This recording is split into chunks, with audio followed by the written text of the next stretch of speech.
Joining us now is Christopher Shields, director of the Eagleton Center on the American Governor at Rutgers University. He's here to offer more insight into the career and legacy of former Governor Cody. Chris, thanks so much for being with us. Now, obviously, he had a short stint as governor, but as governor, Cody was consequential. We talked about the smoking ban, but he also created the state's first inspector general post. What did that do at that time? I mean, I think it did a couple of things. Functionally, what it did was create a watchdog for government. It created somebody who could keep an eye on what government was doing. But I think what it also did for Dick Cody was it sent a signal because, he took over for governor when Jim McGreevey resigned, knew he was going to be governor for about a year and 2 months. He easily could have come in and just sort of decided to be a caretaker governor, take care of it, maybe run for governor. There was some speculation that he might do that. But that was not Dick Cody, right? That was not in Dick Cody's personality. He was going to come in and actually do stuff. He was going to make changes. He was going to take charge of some things that were more difficult to do as a legislator that he could do now that he was in the governor's seat. And I think this is a good example of that, of sending the signal that he wasn't just going to have the governor title, that he was going to actually take action. Yeah, I want to make reference to our good friend Charlie Style over at The Record, who wrote about Cody's transition at that time. He had a lot going on personally. He had lost a mother and a father to illness. His wife, as we know, was going through a lot with mental health challenges postpartum. And yet, as you said, he came in kind of guns blazing. He also passed pay-to-play campaign contribution, a ban on pay-to-play campaign contribution that really it's hard to remember now, a time before that. What impact did that have on politics as we know it in the state of New Jersey? Yeah, I think it had significant impact. And, by the way, going back to what you were saying, he tells a story that he was at the hospital when he found out with his wife, when he found out that he was going to be governor. So, yes, there was a lot going on at the time. And stepping into a role like that is very difficult anyway, even under the best of circumstances.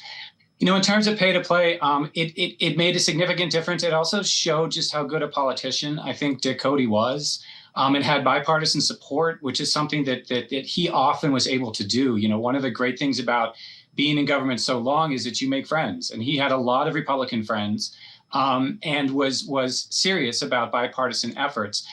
The other sort of political aspect of the pay to play, though, was that you have to remember that Jim McGreevey resigned under circumstances where there were allegations of corruption, allegations of pay to play.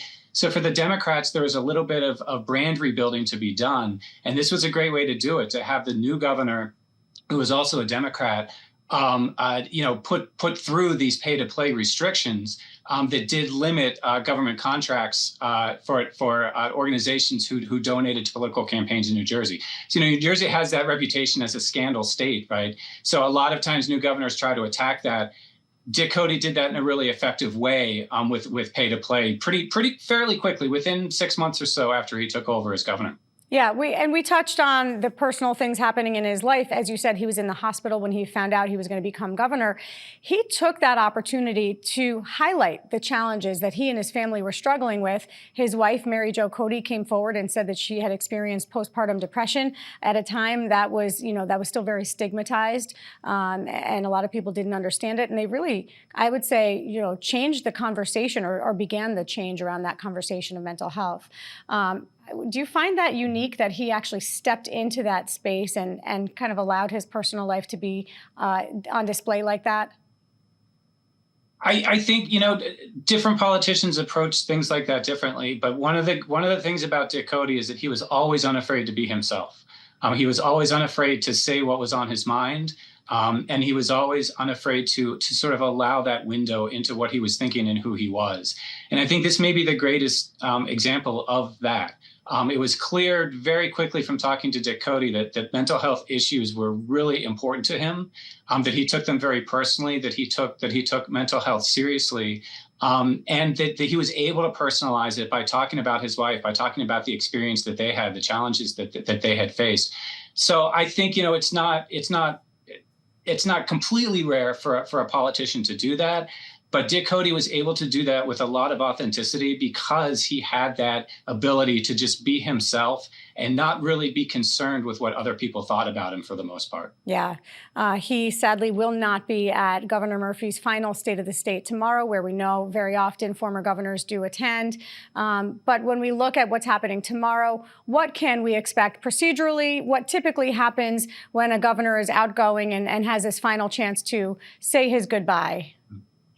Yeah, it's into the final State of the State for a governor is really interesting because it's very different. The context is so different from the other State of the State addresses that governor has given. Usually, the State of the State address, yes, it's looking at the wins from the past year, but really it is generally a speech that looks forward. It's about what the administration's priorities are, what the plans are for the coming year. That's not the situation when it's the last one. There's about a week left in the Murphy administration. So by definition, this speech is going to be more of a look back. It's going to be more about legacy. To the extent that he's looking forward, it's going to be about protecting his legacy, making sure that people understand from his perspective what he accomplished over the past 8 years. And I think you can sort of see it. If you go back a year to the State of the State address that Phil Murphy gave last year, there were a lot of us who were talking about that being sort of the beginning of the goodbye tour. And he sort of said no. He wanted to run through the finish line was sort of the phrase that he kept using last year. Well, this year, I think the phrase is going to be, we did what we said we would. And you can kind of see the tense shift there, right? From running in the future to having done what they did in the past. Yeah. I think that's the difference this year for this kind of speech. That last State of the State speech for a governor. I have to ask you quickly, just in October, we saw the governor had low favorability ratings here in New Jersey, around 35%. Does the fact that there's an incoming Democratic governor shift that narrative for him a little bit? Does he get to walk out in a more of a victorious state because of that? I think so, yeah. I think he'll be in a much better mood today than he would have been if the Republicans had won the governorship. In part for that reason. Also, in part because I think it will be a little bit easier for him to protect his legacy with a new governor coming in. Some of the wins that he had that he feels most strongly about. He has the opportunity to work with the new governor to make sure that those aren't undercut in any kind of way moving forward. That's much easier when you have a governor of the same party than the other party coming in. The transition is smoother. Everything runs a little bit more smoothly. So, yeah, I think that's a really good thing for him. I think it's a good thing for his legacy, probably moving forward as well. All right. We've got to leave it there. Christopher Shields, director of the Eagleton Center on the American Governor at Rutgers University. Thank you so much for your insight. Thanks for being with us. Thank you. My pleasure.